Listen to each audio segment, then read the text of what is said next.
everyone, welcome back. I'm Holly the Twister Sister, and today I'm going to show you how to make this really nice aquatic anchor themed little centerpiece. Fun to take to a party, decorate, add it to your decor pieces, or just make it for fun. Could be a popular theme coming up for summer parties, baby showers, and things like that.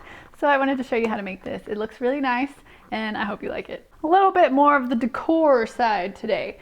So to make this, I'm going to be using 3 silver reflex balloons from Sempertex. And for the base, I've got 5-inch rounds in navy. It's fitting, right? And just your fashion white. And then I also have a white 160 for our rope or bubbles, however you want to see that. So for the rounds, I'm going to use 5 for the base on each layer. You can also do it with 4. I just like the fullness of a 5 petal base. So we're gonna go with that. I'm gonna do my bigger petals on the bottom with the white. And to do those, I'm gonna go ahead and set this at 0.9. And that way all of my rounds will inflate to the same size. 1, 2. Once you have 2, you can tie them together. 3 and 4. Tie these 2 together. And for our last one, I'm just going to tie this one into the last double that I made. I'm going to wrap my nozzle around twice and then do a single knot. Now I'm going to take this group of 3 and 2 and we're just going to twist them together, and that will be the larger bottom part of our base.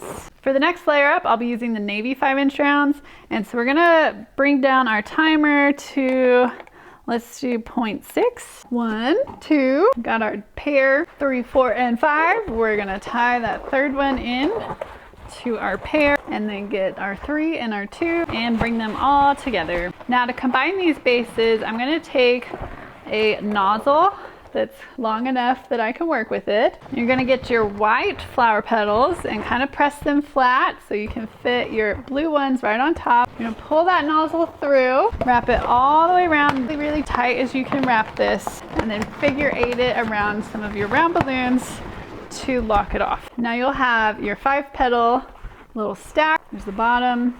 And if you want to put a little water balloon here in the center, if you need this to be weighted down, you can totally do that if it's going to be like a little indoor table centerpiece or something. Now that we have our base, we can add the anchor on top. Just grab a 260 reflex silver. I've inflated mine to have about a 2 to 3-inch tail. We're going to start off at the top of the anchor with a loop. So fold your balloon over and pull that knot through the center to make the loop at the top. We want to stabilize our loop, so we're going to put 2 pinch twists right after that.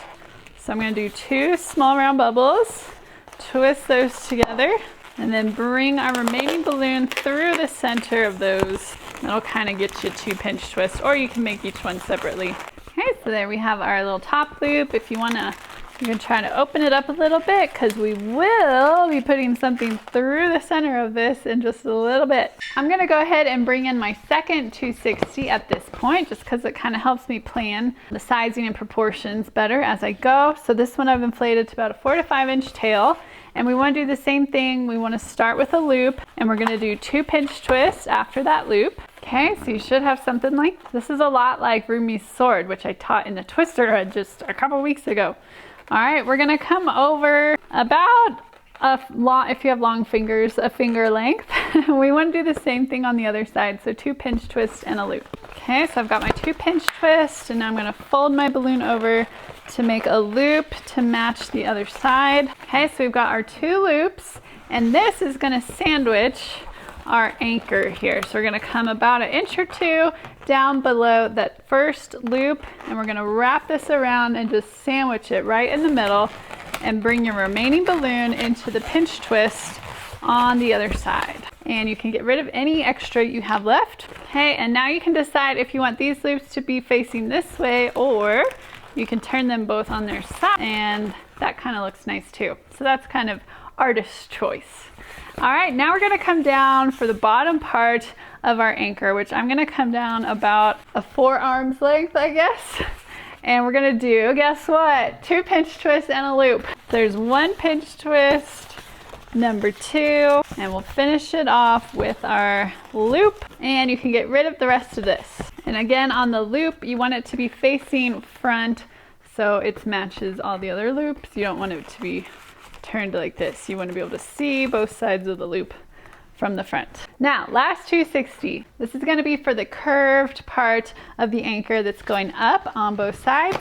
And to make the little pointy parts on each end, we're just going to do 3 pinch twists all right beside each other. So I'm going to take my knot, wrap it around to make that first pinch twist. And then I'm going to do 2 more. Make sure that you are giving your balloon a little squeeze, especially with these metallic balloons that have different kinds of finishes. They don't quite expand on their own as easily as other colors, so you got to give them a little help along the way. So there's our 3 pinch twists. You want to line them up so they kind of make like a arrowhead point type of looking thing. And then however long you want this part to be, you're going to want to kind of hold it up here to measure so you can get an eyeball of about how far out that needs to come. So I'm going to twist mine right about here, and I'm going to give it a little curve too. That way I can really see if that's where I want it to go. Yeah, I think that's going to look good. So once I have it how I want it, I'm going to wrap it into the 2 pinch twists we have here on that bottom loop. Get it straightened out. And now all we have to do is try and match that with our remaining side here. So I'm going to do the curved part first. Really squeeze. Run my balloon back and forth to get that curved shape. Try to get it the same as the other side as much as possible. And I'm going to bring both of these together so that I can measure it correctly and get the same side on both sides. So once I have that twisted off, we're just going to finish with our 3 back-to-back pinch twists and get rid of anything you have left over. All right, go ahead and straighten things out if you need to. Make sure everything's facing the right way. And now we can attach our anchor onto our base. And there's a couple different ways you can do that. If you don't want to use any glue dots, you can just take a scrap piece right through the bottom of this anchor. I'll use this little 160 here to show you. I'm just going to pull that right through the bottom, and then you can pull this nice and tight right down through the center of your base and just wrap it around a few times to lock it in there. And it's down kind of low, so you're not going to see the 160 that's wrapped around your anchor bottom there. It's just going to be attached. Or the way I did this other one back here is I just used 2 U-glue dashes, stuck it right on, and that works perfectly as well. Now I think this looks really nice for a nautical themed event, but to finish it off, we got to add a 160. It just really adds that something extra special that makes this design pop in a good way. So I've got a 160 in white, and I've inflated it about halfway. We've got a nice long tail because we are doing a lot of bubbles here. I'm gonna hook my 160 into one of these side pinch twists on the top of my design, just so I have something holding onto it while I'm working on doing all the bubbles, and that way you don't have to worry so much about holding on to that very first one so it doesn't come untwisted, because our anchor is going to anchor that first bubble for us, so we can be a little more hands-free as we are working on the remaining bubbles. And you just want to make sure that you twist these around more than you might normally twist as you're working. So I do at least 3 or 4 full rotations, especially on these little 160 bubbles. Once you get a nice little chain started, I want to take this and thread it through the top loop of my anchor, and we'll continue on after that. So I'm going to grab the tail of my 160 and pull it through, and if you can, give it a little bit of slack so it looks a little more flowy. That's perfect. And now that we are through that top bubble, we're going to keep making bubbles and just keep twisting. And I know some artists do the body roll technique, which I've never gotten in the habit of, but I think it's a great idea. Save your finger muscles a little bit. However works for you. Get all the bubbles out of this balloon that you can. All right, so we had our rope coming from behind. It's gonna come through this loop. It's gonna go behind the other side bubble here, and then in front of our anchor down to the bottom. And if you need to cut the air out of your last bubble to give yourself a little tail to wrap it in, go ahead and do that. Okay, straighten everything up that might have gotten messed up as you were doing that. And now you have a really pretty anchor that has the rope bubble effect just kind of winding around it, which I think is beautiful and just adds that finishing touch to this design. So now if you have any nautical themed parties, you'll be ready with a fun centerpiece that you can bring as an extra bonus for your events.